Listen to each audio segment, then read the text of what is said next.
Hi friends, I Mahesh, educator and Unacademy. Unacademy యాప్ని ఫ్రీగా download చేసుకోండి. డిస్ప్లే మీద కనబడుతున్న ఈ లింక్ని కింద డిస్క్రిప్షన్ బాక్స్లో ఇవ్వడం జరిగింది. ఆ లింక్ని మీరు క్లిక్ చేయడం ద్వారా మమ్మల్ని ఫాలో చేయవచ్చు. అండ్ మేము అర్థమెటిక్స్ అండ్ రీజనింగ్ నుంచి ప్రతి టాపిక్ పైన షార్ట్కట్స్తో కూడిన ట్రిక్స్ని అప్లోడ్ చేయడం జరుగుతుంది. మా ఛానల్ యొక్క అప్డేట్స్ని పొందాలనుకుంటే సబ్స్క్రైబ్ బటన్ పైన క్లిక్ చేయండి, పక్కనున్న బెల్ ఐకాన్ పైన క్లిక్ చేయండి.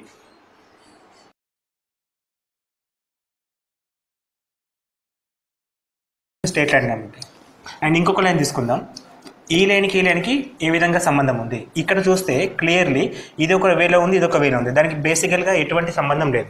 సో అలా కాకుండా మనం ఇంకో లైన్ని ఈ విధంగా తీసుకున్నాం కూడా. ఈ రెండు కూడా చూడడానికి ఒకే విధంగా ఉన్నాయి. సో వాటిని మనం ప్యారలల్ లైన్స్ అంటాం. ప్యారలల్ లైన్స్, సమాంతర రేఖలు, ప్యారలల్ లైన్స్. సో ఈ రెండు రేఖలు కూడా ఒకే విధంగా ఉంటాయి. అఫ్కోర్స్ ఒకటి పెద్దగా ఉండొచ్చు, ఒకటి చిన్నగా ఉండొచ్చు. ప్యారలల్ లైన్స్లో రెండు ఈక్వల్ ఉండాలని చెప్పి రూల్ లేదు. ఒక లైన్ చిన్నగా ఉండొచ్చు, ఒక లైన్ పెద్దగా ఉండొచ్చు. కాకపోతే సమాంతరంగా ఉంటే వాటిని ప్యారలల్ లైన్స్ అంటాం. అండ్ యాజ్ వెల్ యాజ్ వాటి మధ్య కోణం కనుక 90 డిగ్రీలు చేస్తే దాన్ని లంబ రేఖలు అంటారు, పర్పెండిక్యులర్ లైన్స్. సో ఇప్పుడు మనం దీన్ని ఎక్స్టెండ్ చేసినప్పుడు ఇక్కడ కోణం అనేది, యాంగిల్ అనేది సమ్ టీటా వస్తుంది, కానీ theta is not equal to 90 degrees. But ఇక్కడ 90 డిగ్రీస్ టీటా ఎప్పుడైతే వస్తుందో దాన్ని మనం పర్పెండిక్యులర్ లైన్స్ అంటాం. పర్పెండిక్యులర్ లైన్స్ సింబల్ ఇట్లా చూపిస్తాం. సపోజ్ ఇది ఏ అనే లైన్ తీసుకుంటే, ఇది బి అనే లైన్ తీసుకుంటే ఏ ఈజ్ పర్పెండిక్యులర్ టు బి. ఏ అనేది బికి లంబంగా ఉందని చెప్పి డినోట్ చేస్తాం. ఇక్కడ వచ్చేసి ఇది ఏ లైన్, ఇది బి లైన్ అయితే ఏ ఈజ్ ప్యారలల్ టు బి అని చెప్పేసి డినోట్ చేస్తాం. So A is parallel to B, A is perpendicular to be. ఇక్కడ సమాంతర రేఖలు, లంబ రేఖలు అండి. ఇక్కడ నుంచి స్టార్ట్ అవుతుంది టాపిక్. సో వేరే బేసిక్స్ నుంచి డిస్కస్ చేద్దాం.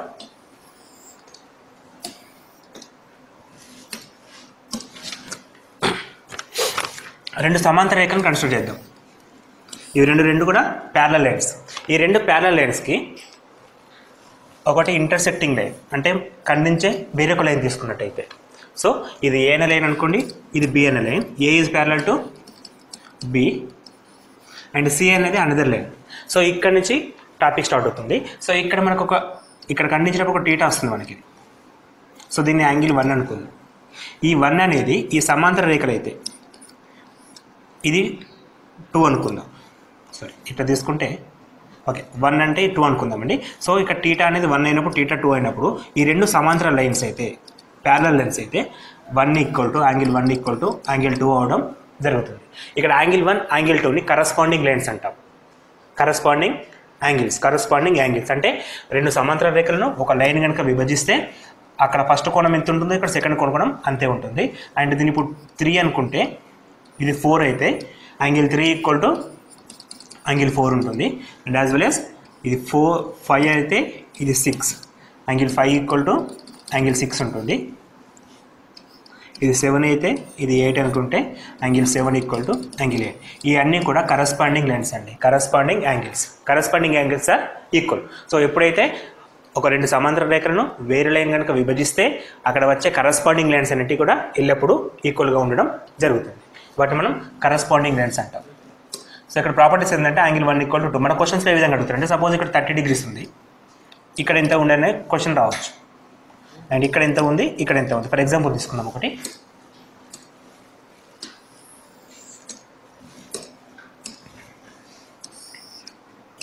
రెండు ప్యారలల్ తీసుకుంటున్నా, ఒక యాంగిల్ తీసుకుంటున్నా. సపోజ్ ఇక్కడ 60 ఉంటే ఈ యాంగిల్ ఏ ఎంత అండ్ ఇది సి అనుకుందాం. ఇది ఎంత ఉంటుంది, యాంగిల్ బి అనుకుందాం, ఇది ఎంత ఉంటుంది. సో ఒక యాంగిల్ ఇచ్చాడు మనకి, 3 క్వశ్చన్స్ అడుగుతున్నాడు. ఒక యాంగిల్ తోటి 3 క్వశ్చన్స్ అడుగుతున్నాడు. సో ఇది ఇంతకుముందు మనం ఏం తెలుసుకున్నామంటే కరస్పాండింగ్ యాంగిల్స్ ఆర్ ఈక్వల్ అని చెప్పాను నేను. సో ఇది ప్యారలల్ లైన్స్ కాబట్టి ఇక్కడ ఎంత ఉంటుందో ఇక్కడ కోణం అంతే ఉంటుంది. So angle A equal to కూడా 60 వస్తుంది. ఇది ఫస్ట్ స్టెప్ అండి. ఇంకొక విషయం మనం తెలుసుకోవాల్సింది ఏంటంటే, ఒక స్ట్రేట్ లైన్ని ఒక లైన్ ఖండించినప్పుడు ఇక్కడ యాంగిల్ ఉంటుంది కదా. సబ్ ఇక్కడ మనకు 60 అని ఇచ్చాడు కదా. ఈ మిగిలిన యాంగిల్ ఉంటుంది కదా, ఈ రెండింటిని యాడ్ చేస్తే 180 రావడం జరుగుతుంది. ఎందుకంటే ఈ యొక్క లైన్లో మొత్తం కూడా మనకి 180 డిగ్రీస్ ఉంటుంది. ఈ యాంగిల్ మొత్తం లైన్లో 180 డిగ్రీస్ ఉంటుంది. అందులో సమ్ ఇది తెలిసినప్పుడు ఇది ఫైండ్ అవుట్ చేయడం. సో ఈ బి కావాలంటే 180 మైనస్ 60 చేస్తాం. 180 minus 60. So angle B equal to 180 minus 60 which is equal to 120. So ఇది ఎప్పుడైతే 120 డిగ్రీస్ అని మనకు తెలిసిందో దీని కరస్పాండింగ్ యాంగిల్ ఏది సి, ఇది కూడా 120 డిగ్రీస్ రావడం జరుగుతుంది. సో యాంగిల్ సి ఈక్వల్ కూడా 120 డిగ్రీస్. సో మనకి ఇక్కడ ఈ క్వశ్చన్లో జస్ట్ ఒక లైన్ ఇచ్చాడు. మళ్ళీ ఒకసారి చెప్తానండి క్వశ్చన్. ఒక లైన్ తీసుకున్నాం, ఇక్కడ యాంగిల్ ఇచ్చాడు, ఇది ఎంత, ఇది ఇది, ఈ 3 క్వశ్చన్స్ అడుగుతున్నానండి. సో ఇది ఒక్కటి తెలిసినప్పుడు మనకి ఈ మొత్తం 180 ఉంటుంది కాబట్టి 180 మైనస్ ఈ వాల్యూ చేసినప్పుడు మనకి ఇక్కడ రావడం జరుగుతుంది. ఈ రెండు తెలిస్తే ఈ రెండు తెలిసినట్టు, ఎందుకంటే ఈ రెండు కూడా సమాంతర రేఖలు కాబట్టి కరస్పాండింగ్ యాంగిల్స్ ఆర్ ఈక్వల్ అని చెప్పేసి మనం పైన ఎంత ఉంటే కింద కూడా అంతే యాంగిల్స్ తోటి డిసైడ్ చేసుకోవచ్చు. సో ఇవి సమాంతర రేఖల పైన అడిగే క్వశ్చన్స్ అండి. ప్యారలల్ లెన్స్ పైన ఈ విధంగా క్వశ్చన్స్ అనేవి ఫామ్ అయితే యాంగిల్స్ పైన ఎక్కువ ఫోకస్ చేస్తాడు. ఇప్పుడు ఫారెస్ట్ డిపార్ట్మెంట్లో పడ్డ జాబ్స్ కావచ్చు, లేకపోతే ఎస్ఎస్సి స్టాఫ్ సెలక్షన్ కమిషన్లో కావచ్చు, ఎటువంటి ఎగ్జామ్ చూసుకున్నా కానీ లైన్స్ పైన రేఖాగంధం పైన ఎక్కువ క్వశ్చన్స్ ఉంటాయండి. సో ఈ యాంగిల్స్ కనుక ట్రయాంగిల్లోకి వచ్చినప్పుడు, సో బేసిక్గా మనం ట్రయాంగిల్ గురించి డిస్కస్ చేద్దామండి. దీన్ని త్రిభుజం అంటాం, ట్రయాంగిల్. సో ఈ ట్రయాంగిల్కి ఒక పేరు పెట్టేద్దాం, ఏబిసి. ఏబిసి. సో సైడ్స్ వచ్చేసి ఇది ఏ సైడ్, ఇది బి లెంత్ ఉంది, ఇది సి లెంత్ ఉంది. అంటే సమ్ 3 సెంటీమీటర్స్, 4 సెంటీమీటర్స్, 5 సెంటీమీటర్స్ ఉన్నాయి అనుకుందాం. సో ఈ త్రిభుజానికి 3 భుజాలు ఉంటాయి, వాటిని సైడ్స్ అంటాం. సో డిఫరెంట్ యాంగిల్స్ ఉన్నాయి ఇక్కడ మనకి. సో మనకు అడిగే బేసిక్ క్వశ్చన్ వచ్చేసి ఫస్ట్ వైశాల్యం, area of triangle equal to under root S into S minus A into S minus B into S minus C.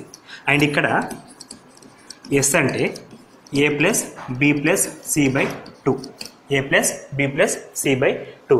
So ఇక్కడ మనకు 3 వాల్యూస్ ఇచ్చాడు కదండి. ఎస్ వాల్యూ ఫైండ్ అవుట్ చేద్దాం first. S equal to 3 plus 4 plus 5 by 2, 3 plus 4 7, 7 plus 5 12 by 2 which is equal to 6. So ఈ values అన్ని ఇక్కడ substitute చేసుకుంటే under root 6 into 6 minus 3 into 6 minus 4 into 6 minus 5. So under root 6 into 3 into 2 into 1. So 6 into 3 into 2 into 1 అంటే 6 వస్తుంది. 6 అంటే 6 square అవుతుంది, which means 6 units అండి. So 6 centimetre square అవడం జరుగుతుంది. సో ఓవరాల్గా దీని ఏరియా వచ్చేస్తే మనకి 6 సెంటీమీటర్ స్క్వేర్. ఇది బేసిక్ మెథడ్ అండి. ఇది బేసిక్ మెథడ్. అంటే 3 భుజాలు డిఫరెంట్గా ఉన్నప్పుడు మనం వైశాల్యం కనుక్కోవాలంటే దాని ఏరియా ఫైండ్ అవుట్ చేయాలంటే under root of S into S minus A into S minus B into S minus C formula వాడతాం. సో అక్కడ మనకి ఎస్ అనేది A plus B plus C by 2 అనేది ఇండికేట్ చేస్తుంది. So S value find out చేసిన తర్వాత area formula substitute చేసి simplify చేస్తే మనకు ఒక ఆన్సర్ వస్తుంది. అది మనకి వైశాల్యం. అది బేసిక్ మెథడ్. ఇలా కాకుండా ఈ త్రిభుజం యొక్క చుట్టుకొలత అడిగినప్పుడు, ఈ త్రిభుజం యొక్క చుట్టుకొలత అని అడిగితే, సో చుట్టుకొలత అంటే పెరిమీటర్ అండి, పెరిమీటర్. సో పెరిమీటర్ అంటే సింపుల్గా 3 సైడ్స్ యాడ్ చేయడమే. సో ఇదొక సైడ్, ఈ సైడ్, ఈ సైడ్, ఈ 3 సైడ్స్ని మనం యాడ్ చేస్తే so A plus B plus C which means 3 plus 4 plus 5 which means 7 plus 5 12 centimetres. ఇది పెరిమీటర్ అండి. సో ఏరియా కావచ్చు, చుట్టుకొలత కావచ్చు, ఫైండ్ అవుట్ చేయొచ్చు. అది కాకుండా వాటి తర్వాత ఇంకా అడగదలుచుకుంటే ఇదొక ఈక్విలేటర్ ట్రయాంగిల్ అయితే, ఈక్విలేటర్ అంటే 3 భుజాలు సమానంగా ఉండాలి. ఈ ఎగ్జాంపుల్ కాకుండా 3 భుజాలు సమానంగా ఉంటాయి. ఈ త్రిభుజంలో 3 భుజాలు సమానంగా ఉండాలి. అంటే ఫర్ ఎగ్జాంపుల్ ఇక్కడ 3 ఉంటే ఇక్కడ కూడా 3 ఉండాలి, ఇక్కడ కూడా 3 ఉండాలి. సో దాన్ని మనం ఈక్విలేటర్ ట్రయాంగిల్ అంటాం. సో 3 భుజాలు సమానం ఉంటే దాన్ని ఈక్విలేటర్ ట్రయాంగిల్ అంటాం. సో ఇక్కడ ఫార్ములా ఏ విధంగా కన్వర్ట్ అవుతుందో చూద్దాం. దీనికి ఏరియా కూడా ఉంటుందండి. ఈక్విలేటర్ ట్రయాంగిల్కి area,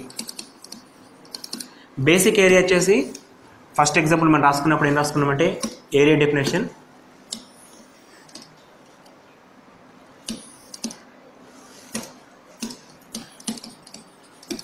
under root S into S minus A into S minus B into S minus C అని చెప్పి రాసినాం. సో ఇక్కడ ఎస్ అంటే A plus B plus C అని చెప్పి సి బై 2 అని చెప్పి రాసేసినాం. ఈ కేసులో ఈక్వలేటర్ ట్రయాంగిల్ కేసులో ఎస్ ఈక్వల్ టు ఏమవుతుందంటే ఏ ప్లస్ ఏ బై 2. ఎందుకంటే 3 సైడ్స్ కూడా ఏగానే ఉంటాయి కాబట్టి 3a by 2.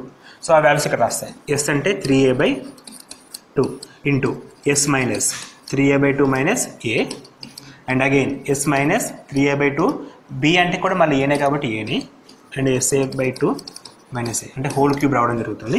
So clearly under root 3a by 2 3a minus 2a a by 2 whole cube. So ఇక్కడ మనకి a to the power of 3 అంటే మొత్తం 4 ఏలు ఉన్నాయి, బయటకు వస్తే a స్క్వేర్ అవుతుంది.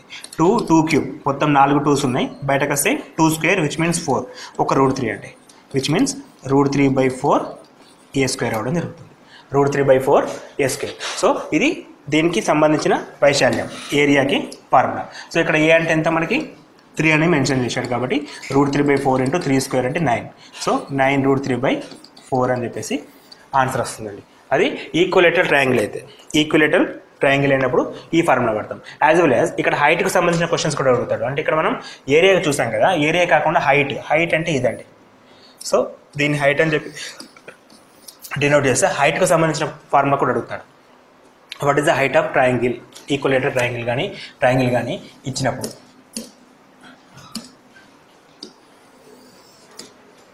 సో హైట్ పైన క్వశ్చన్స్ అడిగితే ఈ విధంగా చేయాలి.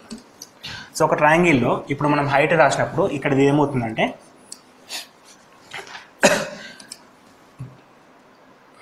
లంబకోణ త్రిభుజం వస్తుందండి. ఇక్కడ ఒక మనకి లంబకోణ త్రిభుజం ఏర్పడుతుంది. సో ఒక లంబకోణ త్రిభుజం ఏర్పడినప్పుడు బై ద పైథాగరస్ థీరం నుంచి మనం కర్ణము స్క్వేర్ ఈక్వల్ టు భుజము స్క్వేర్ ప్లస్ భుజము స్క్వేర్ అని చెప్పి రాసుకోవచ్చు. అంటే hypotenuse square equal to adjacent square plus opposite square అని చెప్పి రాయొచ్చు. ఇక్కడ కర్ణము స్క్వేర్ అంటే అపోజిట్ సైడ్ అండి. అపోజిట్ సైడ్ వచ్చి మనకి ఎంత ఉందంటే ఇక్కడ ఏ అని చెప్పి తీసుకున్నాం, ఏ యూనిట్స్. సో 3 సైడ్స్ ఏ కాబట్టి ఏ స్క్వేర్ ఈక్వల్ టు భుజము square. So 1 side and 1 side అంటే ఇదండి. సో ఇది మనకు తెలియదు కాబట్టి దీన్ని హెచ్ స్క్వేర్ అంటున్నాం, హెచ్ ఫైండ్ అవుట్ చేయాలి. ప్లస్ ఇంకొక భుజము అంటే కిందిదండి. ఈ మొత్తం ఏ ఉంటే ఇదేమవుతుంది a బై 2 ఉంటుంది, a by 2 whole square which means a square equal to H square plus a square by 4, H square equal to a square minus a square by 4 which is equal to 3a square by 4. ఇప్పుడు H equal to root 3 into a by 2. So ఈ విధంగా ఈక్వలేటర్ ట్రయాంగిల్కి వచ్చేసరికి మారిపోతాయి. ఈక్వలేటర్ triangle area formula equal to root 3 by 4 into A square and height equal to root 3 by 2 into A. ఈ రెండు కూడా important అండి. ఇది కామన్ ఒక త్రిభుజం గురించి డిస్కస్ చేసినప్పుడు మనకు వచ్చే regular topics and but questions అండి. సో ఏరియా అడగచ్చు, హైట్ ఆఫ్ ది సైడ్ అడగచ్చు. అండ్ ఇప్పుడు దీని నుంచి ఇంకో ఏరియా ఫార్ములా కూడా ఫైండ్ అవుట్ చేయొచ్చు. Area equal to 1/2 base into height, base into height అని చెప్పి రాయొచ్చు. సో 1/2 బేస్ ఇంటూ హైట్ అంటే ఏరియా ఈక్వల్ టు 1/2 బేస్ అంటే మనం ఏ తీసుకుంటున్నాం, హైట్ అంటే హెచ్ తీసుకుంటున్నాం. So area equal to 1/2 A into H కూడా చేయొచ్చు. ఇంతకుముందు మనం పెద్ద ఫార్ములా యూజ్ చేసినాం అంటే root of S into S into something. అది ఎప్పుడైతే ఈక్వలేటర్ ట్రయాంగిల్ అవుతుందో లేదా ఇక్కడ ఒక లంబకోణ త్రిభుజం వస్తుందో ఈ టైంలో మనం దీన్ని యూజ్ చేయొచ్చు. అంటే మనకి ఒక రైట్ యాంగిల్ ట్రయాంగిల్లో ఏరియా వచ్చేసి 1/2 base into height. So complete త్రిభుజాన్ని కూడా అదే వర్తిస్తుంది కాబట్టి మనం 1/2 బేస్ ఇంటూ హైట్ అని చెప్పేసి ఫార్ములా యూజ్ చేయడం ద్వారా కూడా దాన్ని కన్వర్ట్ చేసుకోవచ్చు.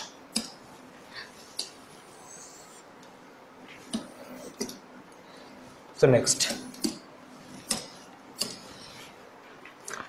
Basic proportional theorem, BPT, basic proportional theorem. ఈ బీపీటీ అనేది చాలా ఇంపార్టెంట్ అండి. ఎక్కువ క్వశ్చన్స్ వీటిపైన ఫోకస్ చేస్తాడు. ఒక త్రిభుజాన్ని ఏబీసీ తీసుకుంటున్నాం.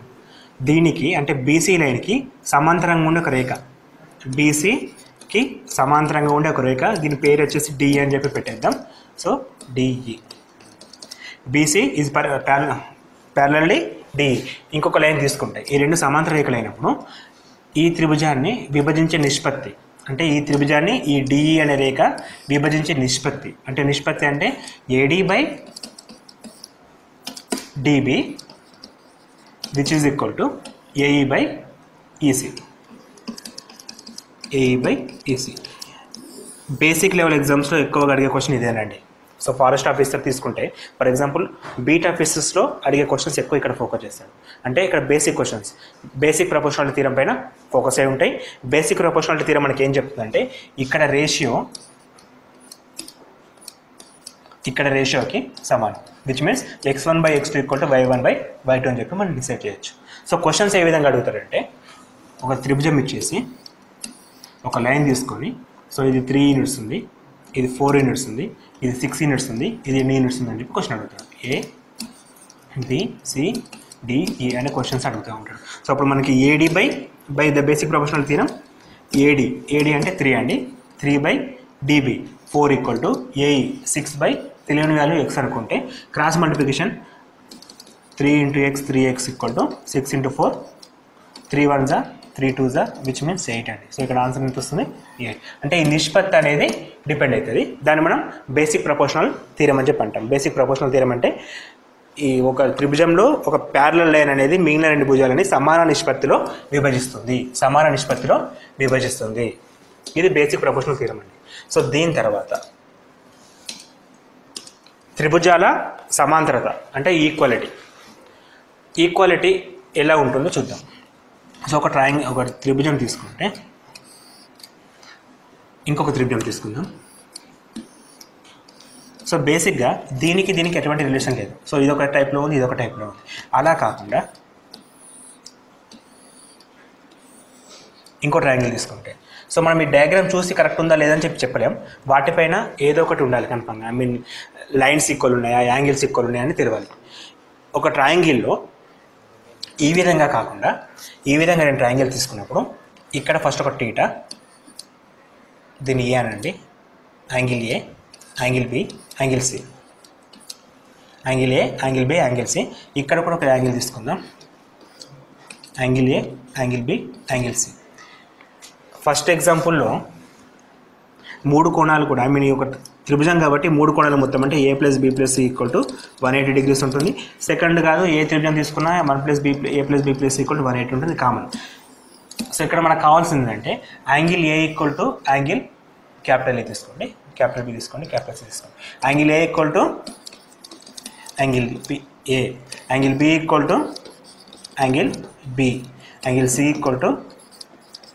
యాంగిల్ సి అయితే ఈ రెండు త్రిభుజాలు కూడా సమాంతరత ధర్మాన్ని కలిగి ఉన్నాయి అని చెప్పేసి మనం డినోట్ చేస్తాం. సో సమాంతరత అనేది ఏ విధంగా డిపెండ్ అవుతుంది అంటే ఫస్ట్ కేసులో 3 యాంగిల్స్ సేమ్ ఉండడం. ఒక త్రిభుజంలోని ఇంటీరియర్ యాంగిల్స్ ఏ, దీన్ని త్రిబుల్ ఏ ఫార్మేట్ అని కూడా అంటాం. సో 3 యాంగిల్స్ కూడా ఈక్వల్గా ఉంటే దాన్ని మనం ఫస్ట్ త్రిభుజానికి సెకండ్ త్రిభుజం అనేది సమాంతరతను కలిగి ఉందని చెప్పేసి డినోట్ చేస్తాం. దీన్ని మనం త్రిబుల్ ఏ ఫార్మేట్ అంటాం. సో ఇది ఫస్ట్ది బేస్డ్ ఆన్ యాంగిల్స్.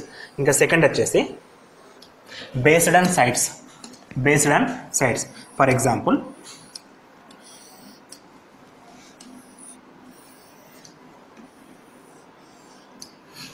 సో ఇక్కడ ఇది 3 centimeters, 4 centimeters, 5 centimeters.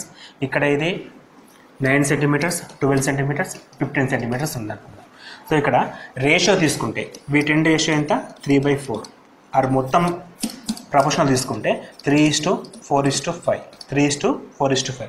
ఇక్కడ ప్రపోర్షనల్ నిష్పత్తి ఏమవుతుంది 9:12:15. సో దీన్ని మనం క్యాన్సల్ చేయొచ్చు కాబట్టి 3:4:5 అని చెప్పి తీసుకోవచ్చు. సో ఎప్పుడైతే 3 భుజాలు కనుక ఒకే నిష్పత్తిలో ఉంటే వాటిని కూడా మనం ఈక్వల్ ట్రయాంగిల్స్ అని చెప్పి అంటాం. సో 2 త్రిభుజాల మధ్యలో సారూప్యత ఉందని చెప్పేసి డినోట్ చేస్తుంది. సో ఎప్పుడైతే 3 భుజాలు సమానమైనప్పుడు లేదా 3 కోణాలు సమానమైనప్పుడు దీన్ని సైడ్ ప్రాపర్టీ అంటాం. దీన్ని యాంగిల్ ప్రాపర్టీ అంటాం. సో ఏ సైడ్ ప్రాపర్టీ అని చెప్పి డినోట్ చేస్తాం. సో 3 యాంగిల్ సమానం ఉన్నా ఓకే, 3 సైడ్స్ సమానం ఉన్నా ఓకే. సో మనము 2 త్రిభుజాల సారూప్యతని రెండు విధాలుగా చెప్పచ్చు. ఇంకొక విధంగా కూడా ఉంటుంది, అది కూడా డిస్కస్ చేద్దాం. సో ఇక్కడ మనకి క్వశ్చన్స్ అడిగే విధానం ఏ విధంగా ఉంటుందంటే ఇక్కడ వాల్యూ ఇచ్చేస్తాడు. సో ఇక్కడ అన్నోన్ వాల్యూ ఎక్స్ అని పెట్టేస్తాడు. సపోజ్ ఫస్ట్ ట్రయాంగిల్ సెకండ్ ట్రయాంగిల్కి ఈక్వల్ ట్రయాంగిల్ అయితే ఎక్స్ వాల్యూ ఎంత? సో అప్పుడు మనం రేషియో తీసుకోవాలి. ఆ రేషియోని బేస్ చేసుకొని 3:4:5 అంటే ఎక్స్ వాల్యూ ఎంత 3 ఉంటుంది కాబట్టి 3 × 5 15 అని చెప్పేసి ఆన్సర్ 15 అని చెప్పి రాస్తాం. అంటే ఎప్పుడైతే వాటి మధ్యలో స్వరూపత ఉంటుందో దాన్ని మనం ఈక్వల్ ట్రయాంగిల్స్ అని చెప్పేసి అంటాం. అప్పుడు మనం ఈ ఫార్ములా సెట్ చేస్తాం. ఇది second method. And third method వచ్చేసి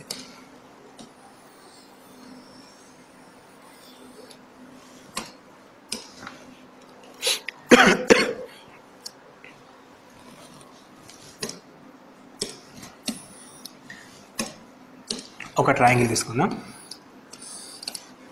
ఇంకొక ట్రయాంగిల్ తీసుకుందాం. సో ఇక్కడ 2 భుజాలు ఫర్ ఎగ్జాంపుల్ 3, 4. ఇక్కడ 2 భుజాలు 6, 8. ఇక్కడ ఒక కోణం, ఇక్కడ ఒక కోణం. ఇక్కడ సపోజ్ 60 degrees ఉందంటే ఇక్కడ కూడా 60 degrees ఉండుంటే and wheat ratio 3/4 equal to 3:4 and wheat ratio 6/8 equal to again 3:4. ఎప్పుడైతే ఈ రేషియోలు సమానంగా ఉండి మరియు కోణాలు సమానంగా ఉంటాయో అప్పుడు ఈ రెండు త్రిభుజాలు కూడా సరూపత ధర్మాన్ని కలిగి ఉన్నట్టే. సరూపత ధర్మాన్ని కలిగి ఉన్నట్టే అంటే రెండు సైడ్స్ ఒక యాంగిల్, రెండు సైడ్స్ ఒక యాంగిల్, దాన్ని మనం ఎస్ అని చెప్పేసి డినోట్ చేస్తాం. అంటే సైడ్ యాంగిల్ సైడ్ రెండు కరస్పాండింగ్ సైడ్స్ అంటే అవి కూడా ఆపోజిట్ సైడ్స్ కాదు, లైక్ ఈ corresponding sides between this angle, between ఈ యాంగిల్ని బేస్ చేసుకొని ఈ రెండు కరస్పాండింగ్ సైడ్స్ ఈక్వల్గా ఉంటే వాటిని మనం స్వరూప త్రిభుజాలు అని చెప్పి చెప్పడం జరుగుతుంది. సో వీటికి కూడా ధర్మాన్ని అప్లై చేయొచ్చు, సరూపత ధర్మాన్ని. సో ఆ విధంగా కూడా మనం ఇక్కడ ఈ మూడు కేసులలో ఫస్ట్ది త్రిబుల్ ఏ కేస్, సెకండ్ది త్రిబుల్ ఎస్ కేస్, థర్డ్ది ఎస్ఏఎస్ కేస్. ఈ మూడు కేసులలో కూడా త్రిభుజాలను స్వరూపంగా ఉన్నాయో లేవని చెప్పేసి డినోట్ చేయడం జరుగుతుంది. నెక్స్ట్ అండి,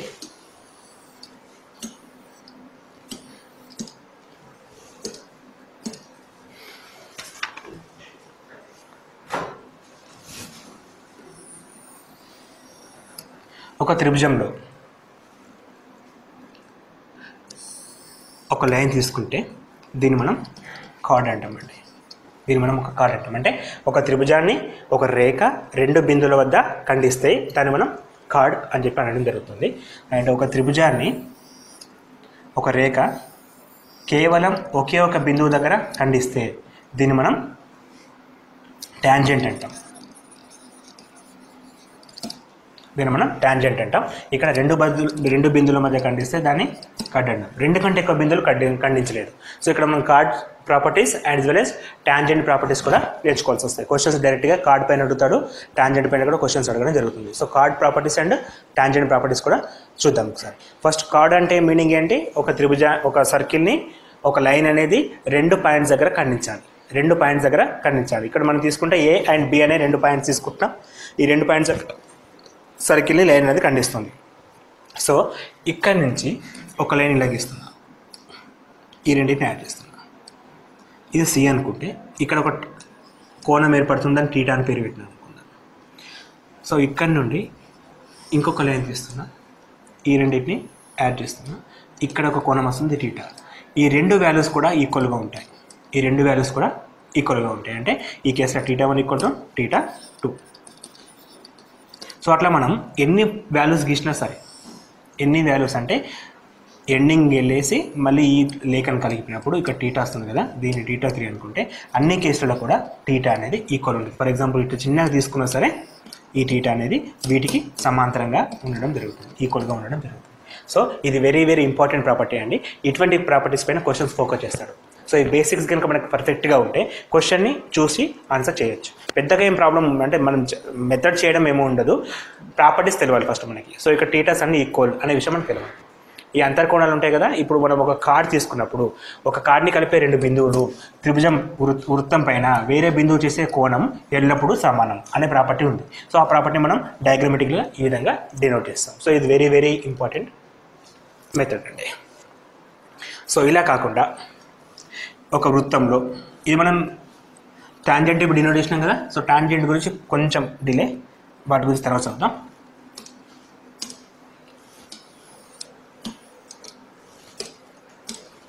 ఒక సర్కిల్ తీసుకోండి.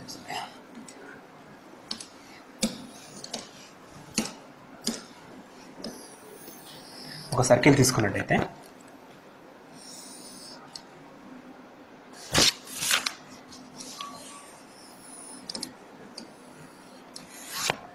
ఇట్లా ఒక లైన్ గీసినామండి. అంటే ఒక సర్కిల్లో ఒక త్రిభుజాన్ని డ్రా చేసినాం. ఇక్కడ ఒక టీటా ఏర్పడ్డది అనుకుందాం. సో అదేవిధంగా ఇంకొక లైన్ తీసుకుందాం. ఇక్కడ ఒక కోణం ఉంటుంది.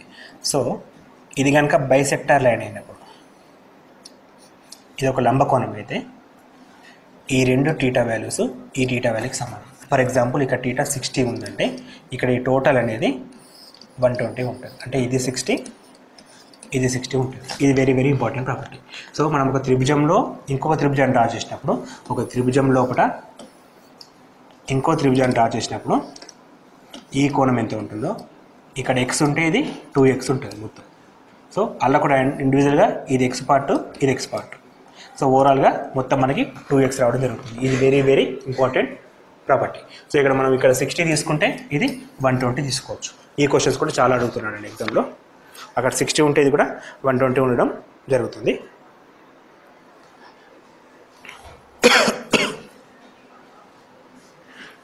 అండ్ ఇంతకుముందు చూసినాం కదా కార్డ్ గురించి చెప్తాను చెప్పాను కదా.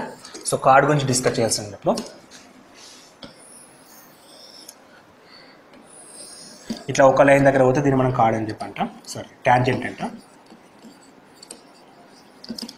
సో కేంద్రం నుండి వృత్త కేంద్రం నుంచి ఒక లైన్ గీసుకుంటే ఇది ఎప్పుడు కూడా పర్పెండిక్యులర్ ఉంటుందండి. ఇది ఎప్పుడు కూడా పర్పెండిక్యులర్ ఉంటుంది. ఇది basic property of tangent. So ఈ ట్యాంజెంట్ నుంచి అంటే లైక్ ఈ పాయింట్ నుంచి ఒక ట్రయాంగిల్ డ్రా చేస్తున్నా. ఈ పాయింట్ నుంచి ఒక ట్రయాంగిల్ డ్రా చేస్తున్నా. ఇక్కడ టీటా అయితే ఎంత ఉందో ఈ రిమైనింగ్ టీటా లైక్ ఈ లైన్తో వచ్చిన రిమైనింగ్ టీటా ఉంటుంది కదా, అంటే రిమైనింగ్ ఇక్కడ ఈ టీటా కూడా సేమ్ ఉంటుంది. సో మళ్ళీ ఒకసారి డ్రా చేద్దాం క్లారిటీ కోసం. సో ఒక ట్యాంజెంట్ తీసుకుంటే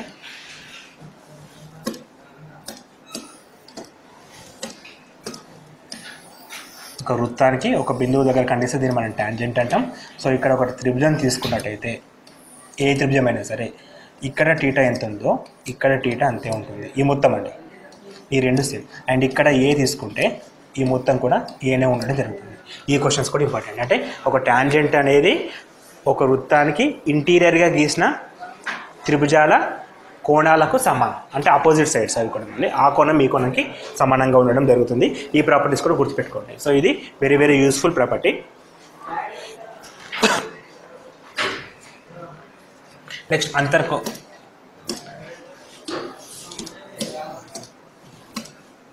రెండు వృత్తాలు తీసుకుందామండి. రెండు వృత్తాలను మనం డిఫరెంట్ కేసులో రాయొచ్చు. ఫస్ట్ ఇది ఒక సర్కిల్ అండ్ ఇది ఒక సర్కిల్. ఇక్కడ ఈ సర్కిల్స్ రెండు కూడా టచ్ కావట్లేదు, అంటే వాటి మధ్యలో ఇంటర్సెక్టింగ్ పాయింట్స్ లేవు. సో సెకండ్ కేసులో ఇదొక సర్కిల్ ఇదొక సర్కిల్. సో ఒక పాయింట్ అనుకుందామండి. Just intersecting at only one point, intersecting at only one point. So అలా కాకుండా ఇదొక సర్కిల్ ఉంది ఇదొక సర్కిల్ ఉంది, intersecting at 2 points. And last వచ్చేసి ఇంటీరియర్ ఇంటర్సెక్టింగ్ ఎట్ 1 పాయింట్. అంటే ఇంటర్నల్గా ఉన్నప్పుడు టచ్ అయ్యే ప్లేసెస్ ఒకటి, మొత్తానికి టచ్ కాని ప్లేస్, ఒకే ఒక ప్లేస్ బాహ్యంగా ఖండించుకోవడం, రెండు ప్లేస్లలో టచ్ కావడం. సో ఈ కేసులల్లో గీయగలిగే ట్యాంజెంట్ వాల్యూస్. సో ఇది ఫస్ట్ కేస్ అండి, ఇది సెకండ్ కేస్, ఇది థర్డ్ కేస్, ఇది ఫోర్త్ కేస్. సో ఈ 4 కేసులలో మనం గీయగలిగే ట్యాంజెంట్స్. సో ట్యాంజెంట్ డెఫినేషన్ ఏంటి? వృత్తాన్ని ఒకే బిందువు వద్ద ఖండించడం. ఈ రెండు వృత్తాలకు ఎన్ని ట్యాంజెంట్స్ గీయగలుగుతామని క్వశ్చన్స్ ఉంటాయండి. సో ఎన్ని ట్యాంజెంట్స్ గీయగలుగుతాం? ఉమ్మడి ట్యాంజెంట్స్. అది కూడా ఉమ్మడి ట్యాంజెంట్స్ అంటే రెండింటిని టచ్ చేయాలి, అది కూడా ఒకే బిందువు దగ్గర. ఫర్ ఎగ్జాంపుల్ ఈ విధంగా వెళ్తే రెండింటిని టచ్ చేస్తుంది ఒకే బిందువు దగ్గర. అండ్ ఇక్కడ కూడా ఇది ఒక ట్యాంజెంట్, ఇది ఒక ట్యాంజెంట్, ఇది ఒక ట్యాంజెంట్, ఇది ఒక ట్యాంజెంట్. అంటే మనం మొత్తం 4 ట్యాంజెంట్స్ని డ్రా చేయొచ్చండి. అంటే రెండు ఖండించుకొని వృత్తాలను 4 బిందువుల వద్ద కలిపి డ్రా చేయొచ్చు. అదేవిధంగా ఒకే బిందువు వద్ద ఖండించుకుంటే ఇది ఒక ట్యాంజెంట్ వస్తుందండి, ఇది ఒక ట్యాంజెంట్ వస్తుంది, అండ్ ఇది ఒక ట్యాంజెంట్ వస్తుంది.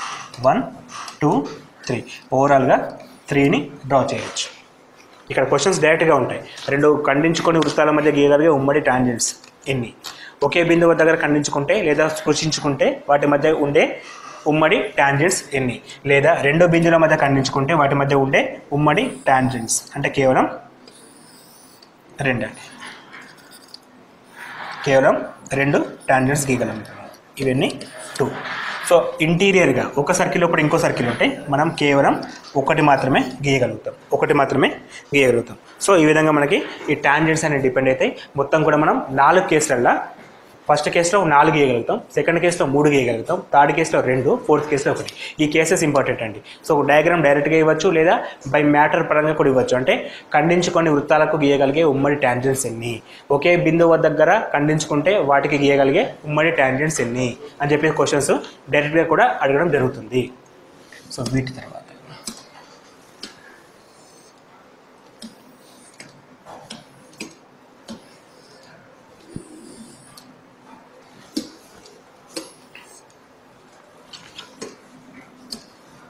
పాలిగన్స్ అంటే బహుభుజులు.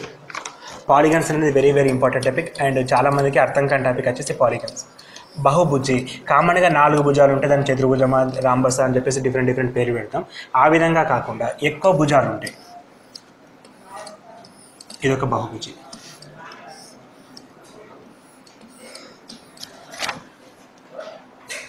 ఇదొక బహుభుజి. సో ఇలా 1 4 అంటే అఫ్కోర్స్ 4 ఉన్నా కానీ చతుర్భుజి అంటాం. అంటే బహుభుజి. బహుభుజాలు అంటే ఎక్కువ భుజాలు కలిగి ఉండడం. ఎక్కువ భుజాలు కలిగి ఉన్నప్పుడు 2 టైప్ క్వశ్చన్స్ అడుగుతారండి. ఒకటి అంతర్కోణాల మొత్తం. అంతర్కోణాల మొత్తం అంటే ఇంటీరియర్ యాంగిల్స్ అండి. Interior angles. సో ఈ కోణాల మొత్తం ఎంత, అని చెప్పేసి అంతర్కోణాల మొత్తం అని చెప్పి ఒక క్వశ్చన్ ఉంటుంది. సో బహుభుజికి సంబంధించి 2 రకాల క్వశ్చన్స్ అడుగుతాడు. ఫస్ట్ కోణాల మొత్తం ఎంత, యాజ్ వెల్ యాజ్ భుజాల సంఖ్య ఎంత. కోణాల మొత్తము భుజాల సంఖ్య. సో కోణాల మొత్తం అంటే basic formula n-2 × 180 degrees. So first చతుర్భుజాలు తీసుకుందాం. దీని గురించి మనకు తెలుసు మొత్తం ఎంత ఉంటాయి, 360 degrees ఉంటుంది. సో ఇక్కడ n అంటే భుజాలు. ఎన్ని భుజాలు ఉన్నాయి, మొత్తం 4 భుజాలు ఉన్నాయి. 4 - 2 × 180 which means 2 × 180 is equal to 360 degrees.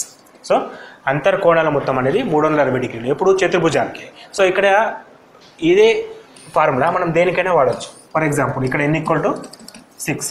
So n-4 6 - 2 × 180 6 - 2 అంటే 4 × 180 విచ్ మీన్ 720. అంటే ఒక ఇక్కడ షడ్భుజి అండి. 6 భుజాలు ఉన్నాయి కాబట్టి షడ్భుజి. 6 భుజాలు ఉన్నప్పుడు వాటి అంతర్కోణాల మొత్తం ఎంత అవుతుంది, 420 degrees కావడం జరుగుతుంది. సో అంటే మనకి n-2 × 180 అనే ఫార్ములా వాడతాం. ఈ ఫార్ములా ద్వారా మనకి ఎన్ని భుజాలు ఉన్నాయో అన్ని భుజాల మధ్య అంతర్కోణాలను ఫైండ్ అవుట్ చేయడానికి ఉపయోగపడుతుంది. ఇఫ్ ఒకవేళ ఇక్కడ కోణాలన్నీ సమానంగా ఉంటే ఈ విధంగా ఉంటుంది. కోణాలన్నీ సమానంగా ఉంటే మనం క్రమ బహుభుజి అంటాం. క్రమ బహుభుజి అంటే రెగ్యులర్ పాలిగన్. దాన్ని మనం క్రమ బహుభుజి అంటాం. ఆ విధంగా కాకుండా ఇష్టం వచ్చినట్టు కోణాలు ఉంటాయి.